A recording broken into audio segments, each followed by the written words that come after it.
recess class first, in case you want to run to the door before it starts, or while it's already started. But we are going to actually just have conversation. I think the best ideas start with conversation. So I think talking through outreach ideas, talking through the questions that are on your paper, are a great way to share ideas. We do different things at different corps.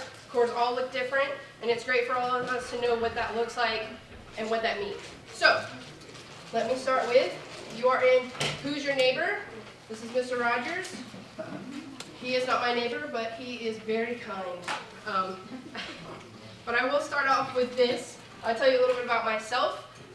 This is my community. This is who I count as my community because I work at DHQ, so I travel quite a bit. I'm more with Sarah in the back there a lot of the time than I am with my own husband. So this is my community. This up here to the top right is my family. My two oldest sisters are both Corps officers, one in Texas, one in AOK. My grandmother is a retired officer from the Florida Division. She was in the ARC most of her life. That is my husband, that is my aunt, and that is my daughter Julie. Down here, this is my community here. This is Alicia. This is people that used to work in the youth department. This is people that work in the youth department now. And this is what we're doing to help our community. We are volunteering during Christmas. We are going out and handing out goods during to our men and women in fire department, police. And this up here, this is one of my favorite pictures. The two in the back will probably know where this is from. They were Corps officers when I took this. But this is from Fort Worth Northside.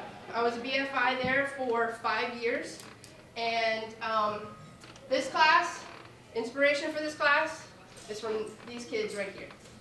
Because each one of these kids live within 10 minutes of a Corps, our Corps, and didn't know we were a church. Didn't even know we were a church. Actually, they all came through for a different reason. They came through an after-school program and didn't know we were a church, and every one of them ended up coming to a church program because we took the time to go past our walls to get to them.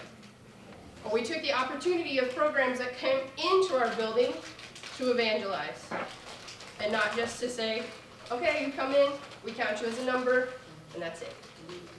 Okay, so that is what this class is about. Oh yeah, this is just for me. This is my husband, Nelson, and this is what my daughter looks like now. She's 2.5, so she's a little bit bigger than that picture up there.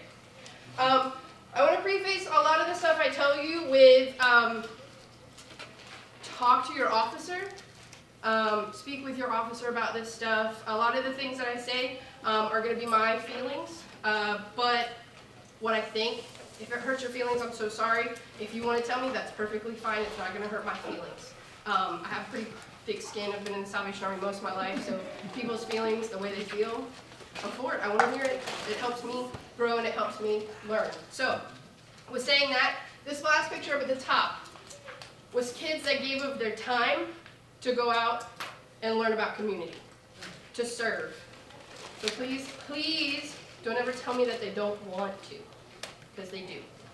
And they want to learn, and they want to give, and they want to know about community, and they want to help. So, this was last year at youth councils. I know we look real Christian in this photo. We all look like we're really helping, but we really did, and we had a lot of fun. So, I want to start with, you cannot love your brother across the world if you don't love your neighbor across the street. Right? You can't. You can't love your neighbor across the street. Can't love somebody across the world. And I'm going to start with a story. About a month ago, I got kind of hit in the face with something I wasn't prepared for because I had been talking to my mother-in-law. Now, my mother-in-law is an immigrant. She is not from America. She's from Mexico. And we actually, our office, DHQ, is right across the street from the Mexican consulate. Literally right across the street. And I remember going home, one day I was leaving with Tanya. Oh, sorry, my face is going to get red, my voice is going to crack, I get emotional. Don't worry about my face, it's just the Jesus in me coming out, so don't worry about it.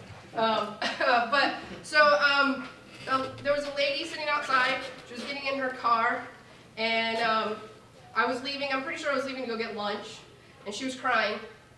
And I said, you know, I'm going to go talk to her. In my broken Spanish, I'm going to figure it out, and I'm going to talk to her, because it's not right that I don't even try. And she was telling me that her husband may not be able to stay in the country legally. And we went through this whole thing.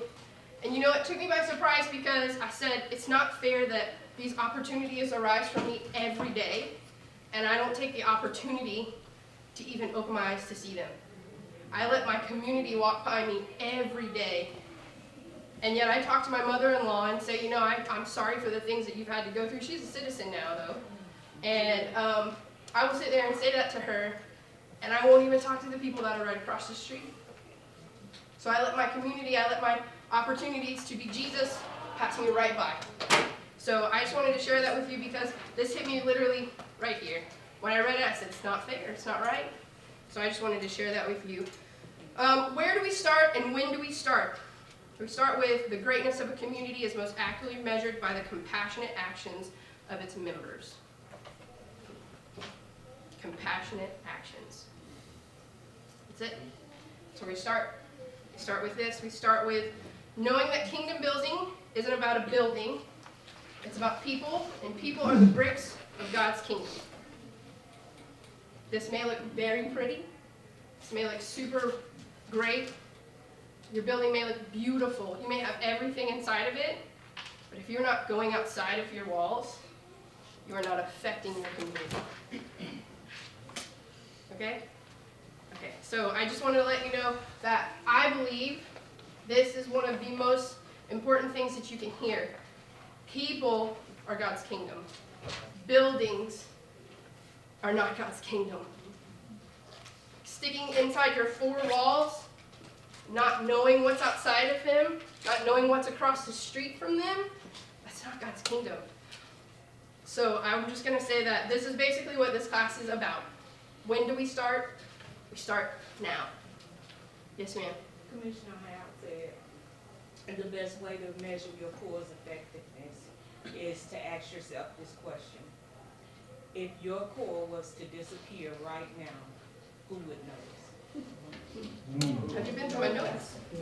Have you been through my notes? It's coming up, I promise. It is. It's coming up. It's coming up, I promise. So, to say that, I went over this with my sister, who is an officer here in the Texas Division, and I was kind of going through some of my notes, and I looked at her, and she just, smiling at me, said, I don't get it. I said, what do you don't get? And she said, you weren't in officers' councils, how do you know what's going on? And I said, what do you mean, how do I know what's going on? She said, our commissioner told us the same thing.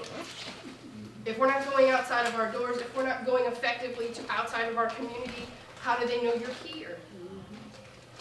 And I said, because I don't want to be blunt, but I want to be honest. I want to be honest in saying, if I go to somebody 5 minutes outside of my core, you know what they're going to tell me? Oh, the Salvation Army is a great social services center. Right? Yeah. Well, the Salvation Army is really great at helping us for Christmas. Oh, they're a really great thrift store. Oh, I didn't know y'all were anything but a thrift store. I'm sorry. Well, I'm here to share Jesus with you. So this is what this is about. When I get to our questions, that's what it's about. But I wanted to share an article I read with you from a magazine. I'm going to pull it up if it'll let me, because my computer acted real crazy earlier. It's from a magazine called Relevant Magazine. And this guy was writing this, and he said he grew up Catholic, but it says, the truth is, Jesus was teaching something very different from what the word church means to us today. We've grown up in the building and in a system and in a tradition, so we believe that this is the church. But the church, as a place you visit for an hour on Sunday when God shows up, or where community can solely be found, simply isn't biblical. So, I'm sorry if I sound like I'm preaching to you, but this totally goes with what we're going to talk about. Preach. Thank you. Preach. I've been certified. It says, Jesus' ministry was about decentralizing religion so that the people carried it and not the synagogue or the temple or the sanctuary. Emmanuel, God with us, means you are the temple. Okay? Again, you may find building comforting or edifying, and you may find inspiration and wisdom there, and that may be the spiritual community for you. But don't assume that this building has the market cornered on any of those things. And don't cheapen the spiritual journey of those outside the building by acting as if everything found there cannot also be found beyond it. Amen. Okay? So getting outside of your building, getting outside of the four walls, but don't cheapen anybody's experience when they can't set foot inside of a church. You got to go to them. You have to be the mission of going to them. So, let's get back to my wonderful presentation I worked really hard on. So it starts now. And it starts by when my computer comes back, even if it's just a conversation with your officer or other soldiers. So please, because there's officers in here, I'm going to say, please always talk to your officers, just to cover my bases. Ladies, people back there. Just to cover my bases and to say, start the conversation and let it lead to action. Because so many times we start as a yell because we're so on fire, and we turn into a whisper because we get like a, okay, and we don't want to do that. We want to become a yell that turns into action. So we're going to look at our handout, and this is the part that I really am going to ask for participation. So I really want to know what you think. I want to know what we're talking about. I want to know if you don't have a handout. Miss Sandra? Yeah, I have one for you. It's right here. Can I give you this one? It doesn't have a staple. This one. Okay. Oh, you got, there's one that. Thank you. All right, so the first question says, what does your neighborhood look like? Do you need a pen? Who needs a pen? I also have pins. I know you got one in your bag, but oh, you're very helpful, sir. Pins, I won't throw it at you, I will walk it to you. Which neighborhood? What does your neighborhood look like? So, this is a very good question. It's a very simple question. 5 minutes in each direction, what do you have? What does it look like? Apartment, mobile home park.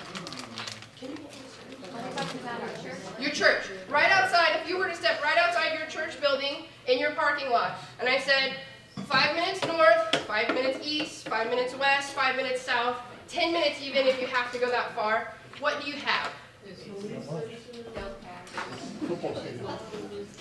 Local businesses, schools, anybody got a school? Apartment building? Underprivileged community? Football stadium. Low-income apartments? Playground. A playground. Don't be a creeper, but you can be over there. Homelessness. I'm sorry? What neighborhood? I'm sorry. The VA. So we all have something that's within a distance that we can go and be a part of. We have a school. We have a church. I don't know why, but this is the craziest thing. I was talking to an officer the other day. Craziest thing, I couldn't believe it. And I said, what are your local churches trying to do? I don't know. Okay. Well, what if you got together as a community and really looked for action? What can you accomplish together? Right? Right? So, what's in your community? If you can't answer that question, then you haven't been outside your doors. You haven't been looking for community. Maybe too honest for you, but it's the truth. If you haven't been outside your doors, you're not looking for community. Okay? Because community is not always going to walk in your doors. It just won't. Yes, sir. The biggest community we have at our core is our shelter. Yes, sir. But everything else around is pretty much downtown. Mm-hmm. Car lots, banks, stuff like that. Yes, sir. We've got an apartment complex probably about 5 miles away Mm-hmm. that we started a little ministry thereafter. Right. We have our service at church. Yes, sir. We go over there and kind of minister to the kids and families over there. My passion is working with the homeless. Right. We got an older gentleman that goes over there in the morning before we have our services, while they're eating their breakfast, and he gives a sermon to them. Yes, sir. Me, myself, I usually I run a remodeling business, Mm-hmm. and I basically try to hire some homeless people.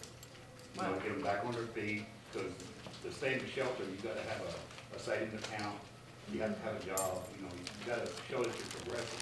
Right, yes, sir. So I try to use, my job to help them out, Yes, sir. to get back up on their feet and move forward. That's amazing. Thank you for sharing that. I really appreciate it. Anybody else? Anybody else doing something in their community that they'd like to share? Yes. We do a feed my sheep program. Yes, where ma'am. we go and feed people and try to. The Broncos? Freeport. Freeport, talk to people out there. Nice. Yes, ma'am. We have the homeschool, That's right. yeah. The homeschool program. And then we have Boys and Girls Club, and then we have the Brothers. What's the homeschool?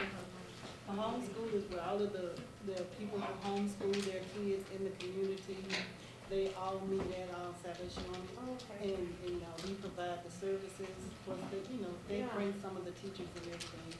And then we provide meals. Yes, ma'am. We have senior apartments, Evangeline Booth, across the street. Yes, ma'am. And I have started a Bible study there and a visitation program 2 days a week. Yes, ma'am. Some of my hours from work are to be used for that. And David does a homeless lunch program where they come in and get a lunch. And with the new divisional, Mm-hmm. the growth thing, Yes, ma'am. he's now having prayer. When they get their lunch, they have to get in a circle and have prayer, hoping that that will grow into maybe a couple of events that he can like do a lunch with them outside. Yes, ma'am. We have a big pavilion and That's like, one Mhm. of the things that, some activities or something that like I'm that. working, you know what I mean? Yes, sir. And my dream is like, work with them and I would say push them, Mhm, mhm. to church Right. and change their life. Yes. And I guess two of them, like out of the 20, Mm-hmm. 1 or 2 goes to church now. Amen. Amen. We went to a mobile home park Yes, that's ma'am. right 1 minute away, right across. Mm-hmm. And we went over and did snow cones to draw them out. Most of them are from 4 or 5 different countries Mm-hmm. that don't trust, they have no trust. Yes, ma'am. They don't trust the police, they don't trust. So we worked with the department, the manager, Mm-hmm. and she got us in Yes, ma'am. and let them know that we're good right here in the neighborhood. Yes, ma'am. And what we do, and that it is a church, and Mhm. all this stuff. And so that was our first in, and then we, for a month, we collected food donations and made each family, there was 216 trailers. So we went in there with 216 grocery bags to go to every door to let them know, hey, we're here, we care about you, we love you. No big deal. We weren't really trying to get them, yet we're just beginning to build a relationship. Yes, ma'am. That's a good start. I just wanted to say that this is one of the first questions because I before we started this class, I spoke to a couple people, and my favorite thing is to ask people, what's in your neighborhood? What's close? Because I hate hearing, oh, we can't build community because we don't really have anything near us. And I'm always just like, that just doesn't make a lot of sense, because if you have a school, if you have an apartment, if you have businesses, you have community, period. Or when you don't hear, oh, I don't really know what's in our community, that means you're not trying to build community. I mean, I'm just being very blunt with you. It means you're not trying to. So look, go outside of your doors and look into your community and see what the need is. So the next question is, what does your community need? What do you think the biggest need is? Ooh, that's a good one, right? That's a good question. So in the class before it, in this first class we had this morning, is I'm going to be very honest with you, I got a raised hand, very bold. I was very excited about it because he was very excited to say what he wanted to say. And he said, well, other than Jesus. And I was like, wait, no. And I was like, what do you mean other than Jesus? I was like, it's great that we offer all of the things that we offer, but we're going for Jesus. We're going to offer Jesus. Sorry, I don't stay still very well. I'm so sorry if it bothers people. But we're going for Jesus. That's the first thing. So I was looking at, this past week I was looking at an article, and really it was reading about what it said about the programs and when people come in need. A need of something that you offer, a need of something, and it was about percentages of when people come in need for something, what do they really want from you? Do they really want this? Do they really want this? What do they really want? And it said 80% want compassion. That's it. Because people come to us when they're in some of their neediest circumstances, and we're like, we have this, we have this, we have this, we have this. And I just want to say, but we have Jesus. That should be our first, but we have Jesus, and that's what I'm offering you. That should be it. And then anything else we can give is wonderful. Right? Anything else we can provide for you, a Christmas gift, a job if you come and want to do veloring, any other program we have. But first, I want to offer you Jesus. Right? So it's not hard to say, what does your neighborhood look like? What does your community need? Every community needs Jesus. Right? 80% of people just want compassion. That's it. And I have a really great boss who happens to be in the back. And she told me that a lot of that time it's just action. So it's compassion with action. So it's not saying, oh, I love you in the name of Jesus, and then sitting down. It's about compassion in action. If I say that I love you in the name of Jesus, doesn't mean I'm going to sit on my hands and not show you what that means. Right? Right? Okay. So, also, one of the big things is a lot of the times you'll have people say, well, I want to talk to you about this, but my community is Muslim. My community is any other religion. I have a really hard time just getting across that maybe I'm just coming because I want to spread the love of Jesus. Compassion, prayer is still kindness.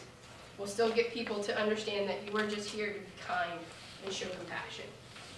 So to say that you're eliminating things from your community because you said, oh, this part of my community, they're all Muslim, they don't need us. That's not true in any way, shape, or form. They need you even more. So that's a need. Next question is, what kind of outreach do you want to do? A lot of the times, this is a good question because people will say, oh, I want to do canteen outreach. Do you have canteen?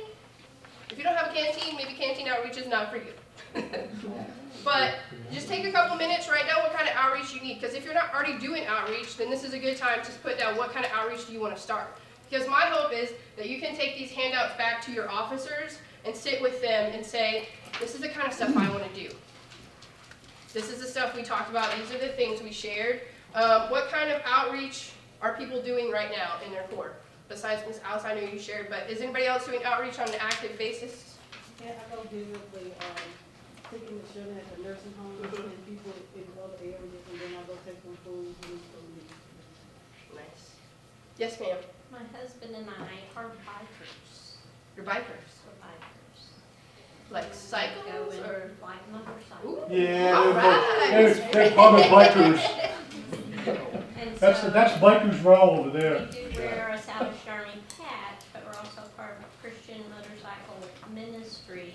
And they support patch in the Salvation Army so that we can do both because it's not real big in Texas for the motorcycle ministry. Yes, ma'am. It is like in Germany. But it allows us an opportunity to go in to places that most people cannot. Yes, ma'am. That's awesome. Anybody else doing something at your Our court? corps is starting tomorrow, we're not there, but they're going to start tomorrow going our whole street. It's about, 2 miles? 2 miles. They're gonna go knock on every door in the morning Nice. before church. Nice. Anybody? Yes, I'll ma'am. tell you what I would like to do, Yes, but ma'am. I know our corps is not big enough to do, big enough to support. Where are you from? Paris. Paris.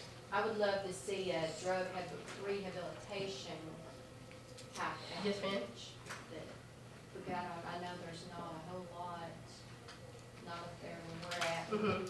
Our corps is right in the middle of it all. Right. Like my husband's a narcotics officer Oh, in wow. Paris, Yes, and ma'am. he does those narcotic warrants all over where we're at. Yes, ma'am. You know, and we just, there's not a whole lot for that. We Yes, And ma'am. then talk to them, but we have a lot that come in on Sundays, Yes, ma'am. alcoholics, Yes, ma'am. drug addicts, and Mhm. it's like, what can we do, you know, what Right. can we do to help them? Well, and this is a good opportunity to write that down, because then you can go to your officer and then you can take it to your city council, meet with them, your city leaders, and say, what can we do? Are there other churches that we can partner with? Are there other people that we can partner with? How can we help? Because the thing is, it doesn't take much to go to the city hall and say, you know, we have a need. If they know about it, they have resources, because they're supposed to be fighting those things too with you. So it's not hard to say, I just want to know, and then how do I direct, or where do we go from there? So it's a good start for a conversation. Yes, sir. What she was talking about, what we offer at our shelter, we have AA classes there at the shelter. Yes, sir. As long as we can get, really don't have to be a certified counselor, Mhm. somebody that's in AA that's been through it, Yes, sir. that's already the first steps and everything. Yes, sir. We offer that there, and also down the street, they have another AA that Yes, some of sir. the homeless people go, and they kind of bring what they learn over there back to the shelter. Mhm. So one of the things I do want to tell you is something I've learned in getting this information was you cannot force religious, thank you, I know I'm right because I've learned it. You can't force religious time or programs if it's government funded, Yep. correct? Am I right? I If feel a lot of you- people shaking their head. Yes, We, sir. yeah, we ran into that real hard fast at the VA hospital in Kerrville. And they're very adamant about what you can do and what you cannot do. You can't go into a patient's room, Yes, sir. say, can I pray for you? Mhm. But if they say, would you pray for me or with me, then you can do that. Okay. But you can't go hall to hall and start handing out Bibles, because that's against government regulations for proselytizing. So if you have a VA hospital, you need to get together with the chaplain. Mhm. What can we do and what can't we do? Because you have to be authorized, and if you don't have a VA rep, you need to get one. Deputy VA rep, so. Yeah, we had a federal halfway house for nearly 20 years, and the people that we contracted with was, of course, the Bureau of Prisons, and they told us that if they ever asked us to pray for them, then they've opened the door. But we could never, we couldn't initiate it, but if they initiate, we open the door. Yeah, same thing, VA. Yes, ma'am. I'm sure there are a lot of veterans in the Salvation Army. Have you guys ever thought about getting them together to kind of form an organization to go out there to the VA? I believe in the back, please. What's the question? Well, I'm sure you have a lot of veterans. Oh, yeah, we Yeah, we get a whole bunch, so. Yeah, so have you ever thought about getting the veterans that you have here in the Salvation Army together so that they could kind of be your voice out at the VA? Yeah, actually we have, but again, you run right head smack into the government regulations that are very specific on how, if you were to go to the VA hospital today and look at the bookshelves outside the chapel, there's nothing in them. Right, Why? Because that's considered by the government to be proselytizing. right. The only time you can put that stuff out is on Sunday when you hold the church services. And so, yeah, we've used our veterans community, because our veterans community is very active at our VA hospital. And we've done some other outreach programs, and we try to go there at least once a quarter. We used to take our band there, all right, and our kids and sing, but we got told we couldn't do that anymore. Well, Mr. Brett, I did want to tell you, one of the things that I did find out is if it's an Army facility, it is okay to say it is an option. You're allowed by the government to say it is an option because we are a Christian organization. So if you're missing the time and the opportunity to say we are this option, then you are missing a chance to evangelize your community. Because they're people that go in and out, they know your community, but if you're not there, then you're definitely missing an opportunity to evangelize there. So, question, yes. Oh, sorry, yes, Captain. So just real quick with that, it goes on both sides. So we can, if we have a shelter, we can have time for Bible study. Obviously, we have churches. We can't require our people in our shelter or CSRC program to come to our church in order to get shelter. We can't require them to attend our Bible study in order to get food and shelter. So, though we can make it available to them, we're having Bible study on this night, we're having church at this time, in no way, if your church, if you're finding that your church is being built on transitional people, just be aware that we can't mandate any of that kind of activity. We can only make it available to them. Right, and that's what we do, even with our guys like in the recovery program. We give them the opportunity to come, because we're a Croc Center, so we're a little different than some of the cores. Well, you're still a church though. But they do certain projects that they have to do, and what they've chosen to do, the guys and the Right. ladies, is to come every Sunday and make breakfast for the church. And so, you know, they're not necessarily participating in church, but they're providing service for us, and for our, especially our little kids, who sometimes it's the only meal they get every week when they come to church. All right, we're gonna move, yes, ma'am. No, go ahead. Is it okay to saturate your shelter with Christ, so when a person off the street walks into that door, they are hit with it and they realize, this is the kind of place that I'm choosing to go to. I can either I can either be comfortable here, or I'm really not feeling this, and I'm gonna leave and go find another place that isn't faith-based. Like, we can saturate our place with Christ, right? Yes, I think that. yes. You just can't force it on us. You can't say in order to stay here, you have to come to our Bible Right, study. right. That's all. I kind of understand what she's saying. Basically, because I'm the assistant manager of that shelter. I'm the night and weekend manager of the Freeport shelter. And one of my things is, I like to listen to my Christian music. And I have speakers that I set up, my little wireless speakers. And the guests like it. But at the same time, when they're watching movies that have to do with guns and drugs and all this other stuff, it kind of defeats the purpose of me playing my Christian music, because it's kind of like, But you have control of that. You have house rules. You should have house rules. Yeah, you can, so I can You take choose the and movie. put Christian movies in there instead of, I'm gonna leave that to Kahley, but I think that you have the ability to make ground, like house rules. And so when we had our shelters, we always had house rules, certain things were able to be watched on TV. Though I would caution you, if you're gonna not force, but if you're gonna have only Christian movies on or blasting Christian music, there needs to be another place where they can go to, I would just caution you on that. okay. Yeah. Or All right. PG-13. We're gonna move to the next question. And they did their work. The next question is, just kidding, let me actually, all right. Do we already offer a program that we may be missing an opportunity to evangelize through? Do we already offer a program that we may be missing an opportunity to evangelize through? Always, always, always, right? Always. Because we can always do more.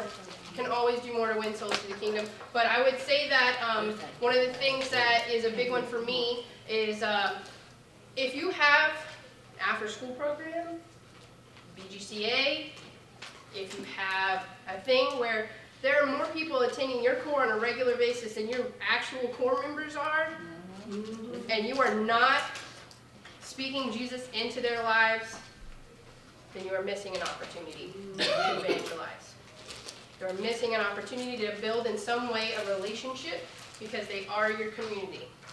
I can tell you from experience, in Fort Worth Northside, we went from an after-school program of 20 and a core program, children of 6. When we left, we had 65 children attending regular church programs. Regular church programs. They came through the after-school program, or they were related to somebody that came through the after-school program who didn't know we were a church. They were in our same building. And that was just something we had to, as a worker, as officers, these were my officers back here, the cleaners, when I was starting those programs. That was something, it was just a stigma. We were stuck in it. And it was a stigma that we had to say, okay, listen, I have to be intentional about my time here. I have to be so intentional to realize that I'm not just going down here to hang out with kids because I want them to know that our programs are fun. I need to be intentional for you to know that when you're coming to my program, there are going to be character building programs, there are going to be band, there are going to be songsters, there are going to be whatever it is, but we're winning souls for Jesus, and that's my first point, no matter what. And if it wasn't, then I was doing something wrong and I needed to check myself. Because I don't believe in any way that I am fun enough that 65 more kids are going to come just want to hang out with me because it's just me. Right? So I'm going to give that to God and say, God, I'm going to do the best that I can. Because my job here is to win souls for the kingdom. And my job is also to make sure that those souls know that they can win people for the kingdom too. So, what are you doing already? Is there a program that you're already offering that you are missing it? And if that is the answer of always, then we should be doing more. We should always, always, always be doing more. The next question is, this is my sister. Officers' councils. Officers should know because it's on their MAP questions that they have right now that was sent to them by the commissioner and through the division. How is your corps intentionally sharing the gospel outside of the doors? See, this is the hard part. When I asked this question in my last class, I got the same like, you mean inside the doors? No, I mean specifically outside in your community. What are you doing to intentionally, not like, oh, we happen to be out in our uniform and people saw us and we talked to them about the Salvation Army. No, I'm talking intentionally going outside, intentionally going door to door, intentionally going and seeing someone. What are you doing? Yes, ma'am. Just this last Super Bowl, our major had a Super Bowl party for the homeless shelter, and during the halftime, instead of showing the halftime, shared Jesus. They could go or come during the time as they wanted to. He had door prizes, he had everything, because his thought was, homeless people want to do fun things. Yes, ma'am. Yes, ma'am. And it took them away from the street and gave them a chance to have fun. And he's real into building relationships individually, and so it afforded him an opportunity to share Jesus. Yes, ma'am. Anybody else know what your corps is intentionally doing to share the gospel outside? Yes, sir. That's what I was saying, that we went to the apartment. Yes, sir. I know we took the canteen over there, we took hot dogs and some music was, and I really enjoyed that. Yes, sir. We also had a talent show. We let the homeless have a talent show. Yes, sir. And we just cooked hot dogs and hamburgers. They really enjoyed themselves. Yes, sir. What corps do you go to? I love it. Look. Our corps started questionnaires. We have a Meals on Wheels program. Yes, ma'am. We have 3 vehicles that go every day. Yes, ma'am. Quite a few, I can't remember how many people. And we're sending a questionnaire out with the driver. They don't have time to stop and talk a lot. And if they send that form back, it asks for prayer. It has a place they can ask for prayer. Or if they want a home visit, then they bring those back and then we'll actually do that. And then we have prayer, intentional prayer before Sunday school on Sunday morning for just those requests. And then when church holding this meeting, then everybody takes that and takes it and prays over that during the week. Yes, ma'am. Pasadena, correct? Yes, ma'am. And for the homeless, doing the same thing. You know, besides, we pray for the food. I ask them if they, need that, a prayer request, and they start doing it. Yes, sir. Yes, These sir. are all new things that came out of that question. Yes. We had the meeting. So and that's the everything. thing. But question, and I don't want to look ugly, and I'm not trying to point anybody out. Who couldn't answer this question? Honestly. If I asked you if you couldn't answer your question honestly, what's your corps doing? It's hard, right? It's hard. It's hard. And the sad thing is, this is not a hard conversation to have with your church. It's not a hard conversation to have with your corps officer. It's not a hard conversation to have with yourself. What am I doing to intentionally spread the gospel outside of my doors? Not to keep talking, No, but no. we invited, our advisory board council members Yes, to ma'am. come to that meeting with us and help us, work together. Yes, ma'am. My big question, and something that I got out of this, was if the Army didn't have all of the nice things that it has, a canteen, didn't have a bus, didn't have a van to get me there, am I intentionally going out myself? It's a good question to ask yourself. Am I intentionally going out myself? If I didn't have my nice uniform to wear, so somebody didn't know I was with the Salvation Army, if I didn't have my shirt that said the Salvation Army on it, am I going out myself to tell my community that we're here? Not even that we're here, but that I'm coming and I want to pray for you intentionally. I want to save souls for Jesus. I want to save the least, no matter what. Good question to start with. Does your church have an outreach committee? What? An outreach committee. This is something that blew my mind. It's a real thing. It's in the books. It's a real thing because I had to look and I had to ask questions. And I asked the stats lady and she said it was real. So I didn't think it was real. I was like, does your church have an outreach committee? Do you have enough people to be on an outreach committee if you started one? That's the key question. I'm How many sorry. people we got? Committee can be one person. Excuse me, what did you say, ma'am? Committee can be one person. Did everybody hear that? Yes. It doesn't have to be a whole group. Right now, I am the only one that's going out at our church. When we do go out, I'm the only one that's going, so. You're a committee then. You're a committee. You're a committee of one. Hallelujah. Committee of one. Committee of one. So, I followed that with this. This was my other question because this was a big one that I got. Does your core have a budget for outreach? One of the best things that I know is if you form a committee, usually a budget will follow. I'm the committee, I'm the budget, I'm the everything.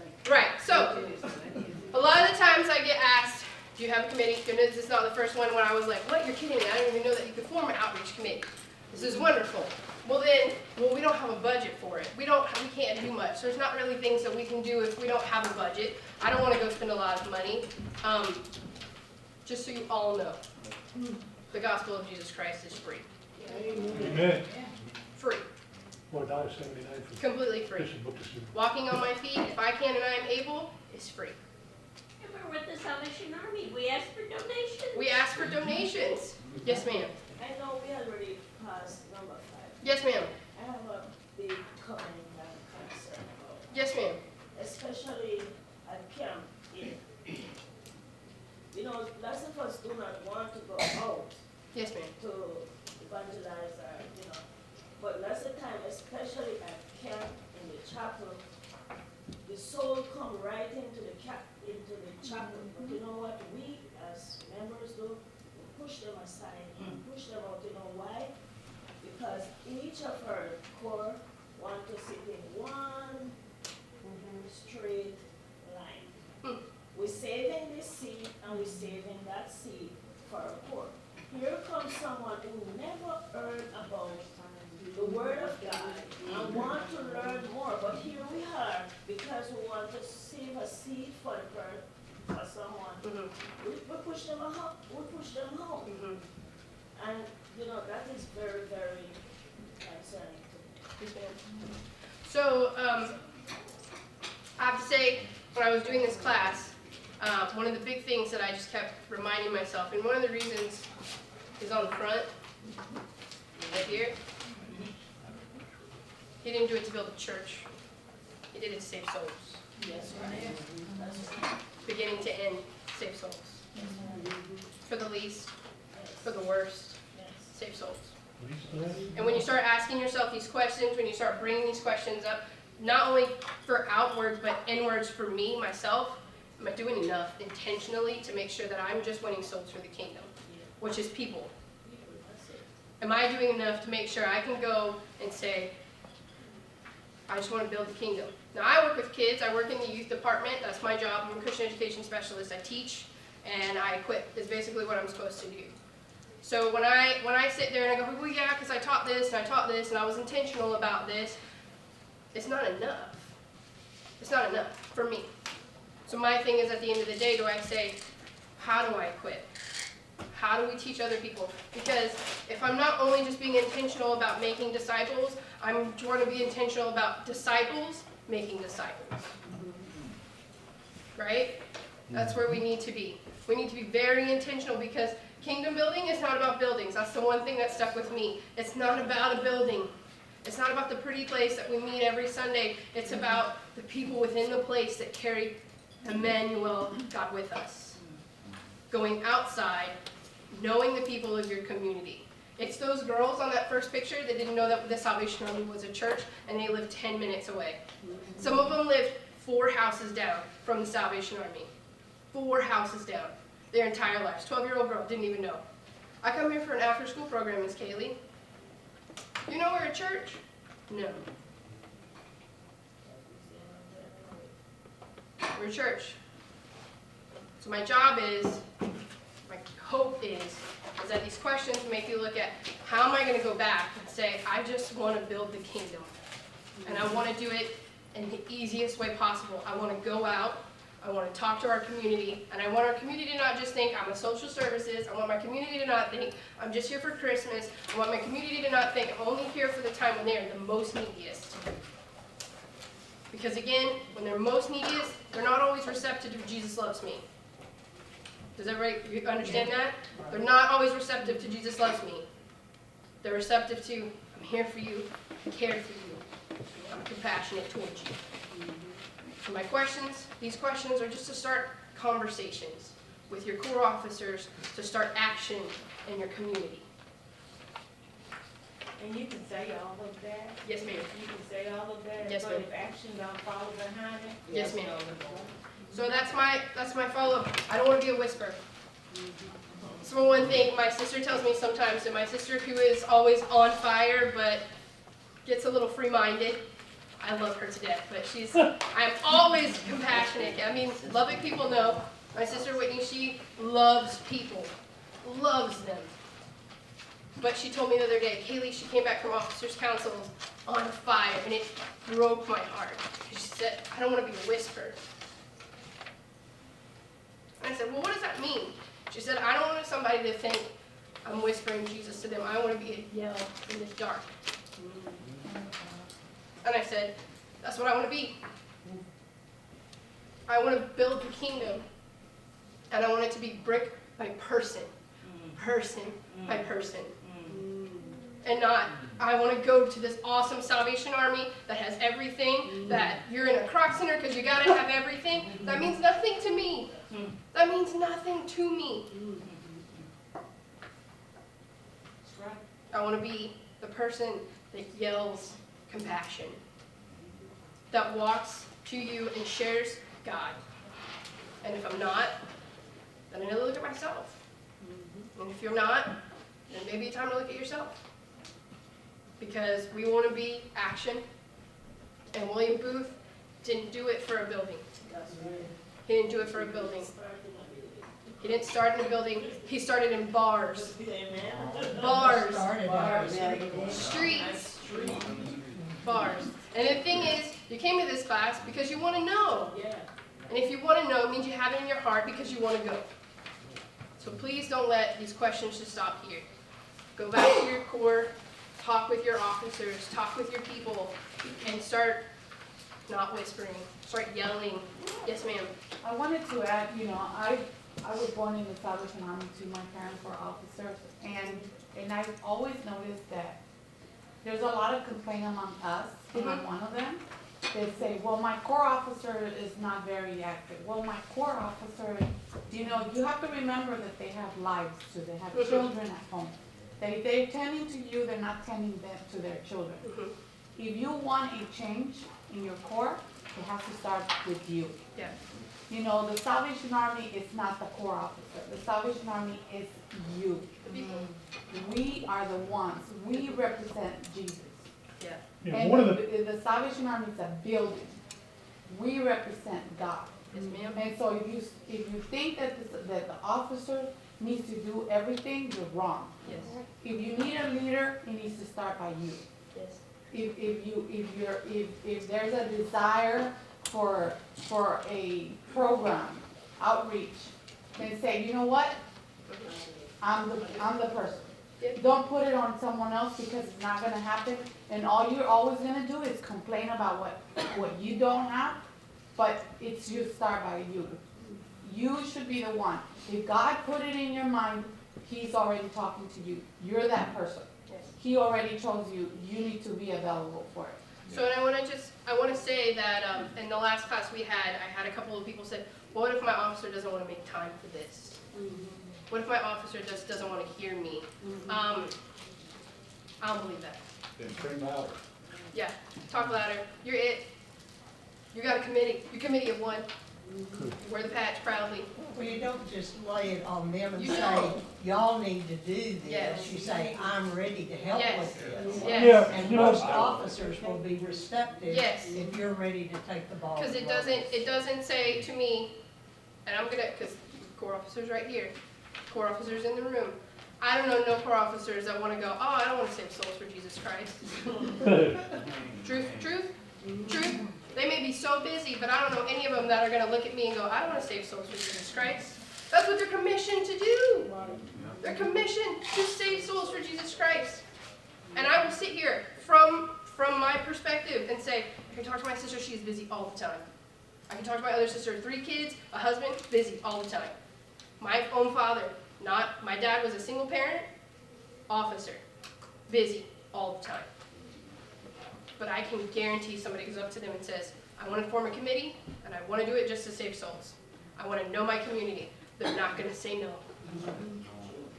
But you can't go, I want you to.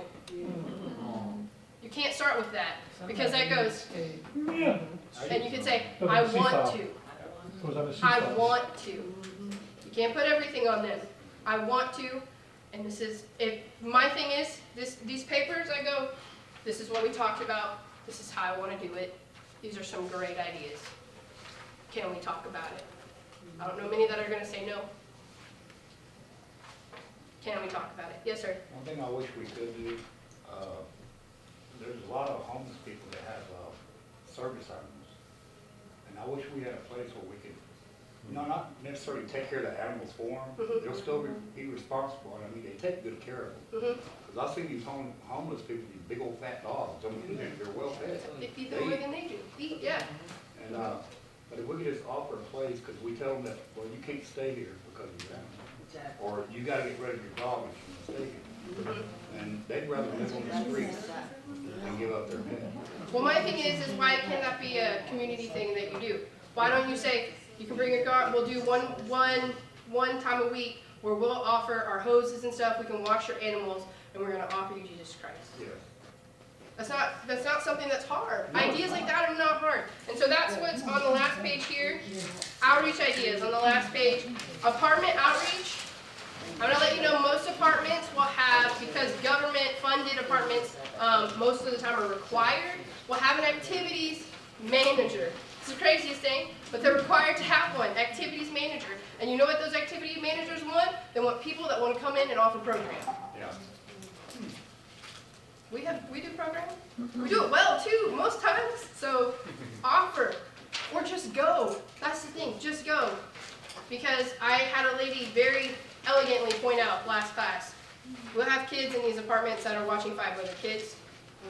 And they'll be 12 years old. Watching anybody that's younger than them. You got willing adults. You got people that want to care. Isn't that right, Ms. Marcos? You got people that want to care. So if we're missing opportunities, it's because we're not looking. Because they're there. They're always there. Block parties, cookie bake. One of my things that I did one of the last years in Fort Worth Northside was we offered cookies on door hangers. We tricked people. And we put them on door hangers. We clipped them onto the door hanger, and it said, "We hope these cookies bless you, and we're praying for you." We got 10 new people in church. 10. From just telling people we're going to pray for them. Compassion in action will lead people to want to come just because they want somebody to be nice to them. So, block party, knowing your community, opening it up. I'm not telling you you have to come to anything. I just want to just be here and let you know that I'm here. I'm not forcing you to any of my programs. I'm not trying to. I just want you to know that I will share Jesus with you. I will pray with you. Please come. Car washes, same thing. Family fun night, providing a safe alternative for families. If it's a church program, you can blare your Christian music, man.